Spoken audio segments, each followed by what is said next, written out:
à Dieu. Que le nom du Seigneur soit béni.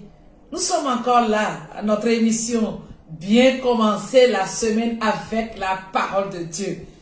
Je vous invite à lire 1 Roi 21, 15 à 16.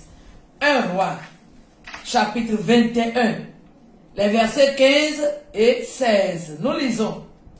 Lorsque Jézabel apprit que Naboth avait été lapidé et qu'il était mort, elle dit à Akab, « Lève-toi, prends possession de la vigne de Naboth de Jezreel, qui a refusé de te la céder pour de l'argent, car Naboth n'est plus en vie, il est mort. » Akab, entendant que Naboth était mort, se leva pour descendre à la vigne de Naboth de Jezreel afin d'en prendre possession. Naboth n'est plus en vie. Voilà le thème de notre méditation ce matin. Naboth n'est plus en vie.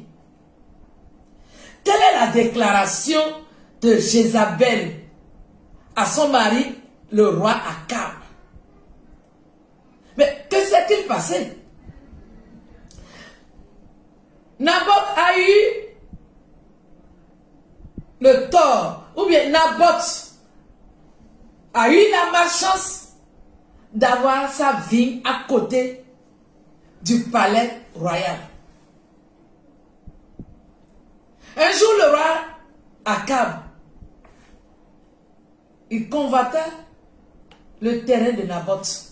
Il a voulu acheter ce terrain à prix d'argent. Naboth a refusé, dit c'est l'héritage de mes pères. Naboth a catégoriquement refusé. Et face au refus catégorique de Naboth, le roi Akab retourne chez lui tout triste. Et sa femme Jézabel, l'ayant vu triste, elle s'enquérit des nouvelles et elle comprit que c'est parce que Naboth a refusé de céder sa vigne au roi Naboth et au roi Akab. Et Jézabel va entrer en jeu. Elle va mettre en marche une machine diabolique pour pouvoir arracher cette terre de Naboth. Et qu'est-ce qu'elle va faire? Jézabel va monter un coup basé sur le mensonge afin que Naboth soit tué. Elle choisit 2 faux témoins et elle leur dit, allez dire que Naboth a blasphémé le roi, il a blasphémé Dieu. Et en ce moment, tout blasphème contre Dieu méritait la lapidation. Et c'est ce qui a été fait. Ils ont accusé faussement Naboth d'avoir blasphémé contre Dieu et d'avoir blasphémé contre le roi. Et immédiatement, cet homme a été lapidé. Et lorsqu'on a annoncé la nouvelle à Jézabel que Naboth est mort, c'est là qu'elle vient dire à son mari, Naboth est mort, il n'est plus en vie.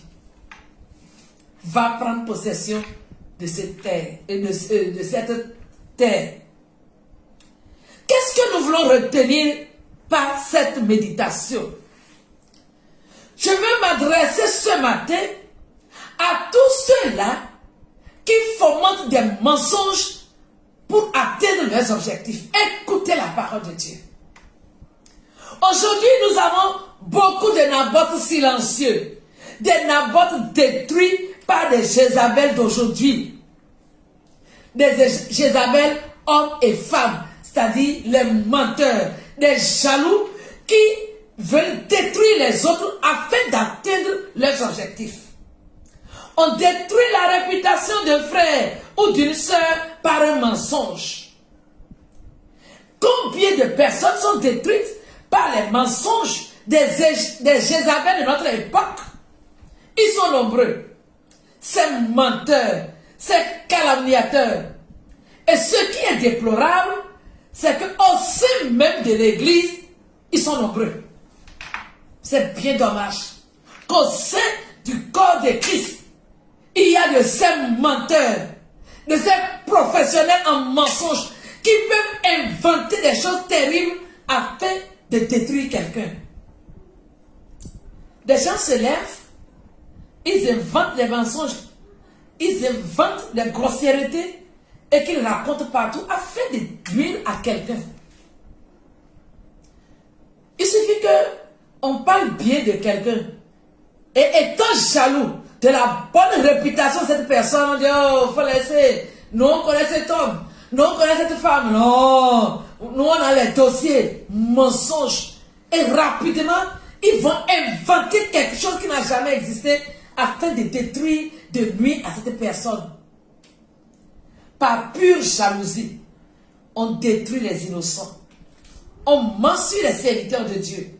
On ment sur le ministère de certains. On calomnie parce qu'on est très jaloux. On est très jaloux. Animés de cette jalousie, ça les conduit à des actes horribles. Il y a eu un frère qui était jaloux de la fiancée de son ami. Frère en Christ. Et qu'est-ce qu'il fait? Il se lève, il va voir cette fiancée, il invente un gros mensonge en disant à la sœur, oh, tu ne sais pas que ton fiancé là, il souffre d'une grave maladie. C'est un épileptique qui ne t'a jamais rien dit. Et vous savez, la fin de l'histoire, il a réussi à diviser cette fiancée pour pouvoir se fiancer à cette sœur-là. Que c'est misérable. Si tu penses que c'est en détruisant les autres que tu vas atteindre ton objectif, tu es malheureux, misérable. Misérable.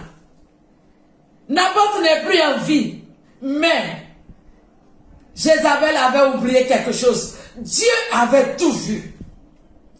Et je m'adresse à tous ces menteurs ce matin. Vous avez atteint votre objectif. Tu as peut-être atteint ton objectif et on a licencié quelqu'un de son travail à cause de ton mensonge. Tu as atteint ton objectif et la réputation de quelqu'un est entachée, salie à cause de ton mensonge. C'est vrai, tu as atteint ton objectif, mais sache que le jugement de Dieu t'attend. Si vous lisez les versets 21, 25, 1 roi 21, vous allez voir le jugement terrible que Dieu a prononcé sur Jézabel. Et à tous ceux-là qui mentent pour atteindre leurs objectifs, le jugement de Dieu les attend sévèrement. Et c'est pourquoi ce matin, le Seigneur, par ma voix, voudrait avertir quelqu'un solennellement. Arrête ce mensonge. Repends-toi. Autrement dit, tu vas périr. Repentez-vous. Arrêtez de mentir. Aucun menteur ne verra le Seigneur. Aucun menteur n'a sa place au royaume de Dieu. Et malheureusement, même parmi les serviteurs de Dieu, il y a de ces pasteurs menteurs. Menteurs. Repentez-vous. Repentez-vous. Autrement dit, ce sera trop tard. Jézabel a payé amèrement le prix de son mensonge. Naboth est mort, mais le jugement de Dieu a été terrible pour toute la famille de Jézabel. Que Dieu illumine le cœur des uns et des autres. Et que celui qui a des oreilles pour entendre, entende ce que l'Esprit dit à son Église. Attention aux mensonges. Attention, arrêtez les mensonges. Arrêtez les mensonges. Que Dieu nous bénisse. Agréable semaine.